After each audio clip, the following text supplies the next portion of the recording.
In AFL you can do anything. It's the most physically taxing game. It's being able to execute all those skills that make it the most exciting.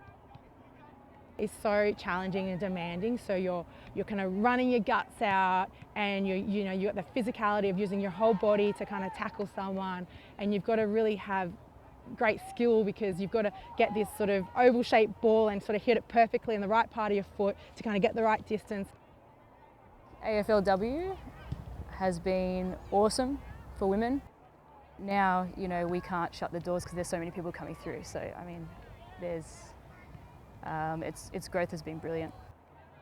There's probably people in society who say that they're a little bit sick of hearing about women's opportunities and women's rights and all that kind of thing, but the reason why we've had to bang on about it for so long is because no one's really been listening, and I think people are finally starting to take note of the fact that we deserve just as much of a chance as anybody, and it might look different to the men's product, but that's okay. Enjoy it for what it is. The reality is that if you go on the message boards of AFLW, there's actually lots of hate out there and lots of people saying, being quite derogatory towards women, and so there's actually quite a long way to go. So coping with that small subsection of the community that still think football is only for boys is probably the biggest challenge.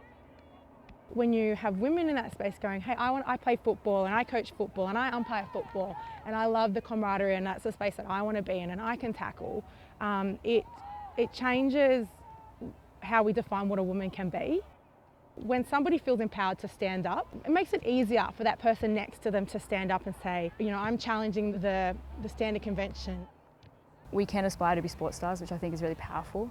So it gives those little girls who are maybe kicking a ball against a wall in Western Sydney something to aim for, and those little girls who are running around with no shoes on playing with the boys in a dirt footy field up in the NT, something to aspire to as well. The fact that our club does get around the women's team is amazing, and that there's that support there, and we've got a great support network. So even though it sounds something as simple as a small football competition for women, actually, that there's ripple effects that will happen throughout society and on all different levels that we don't even really appreciate.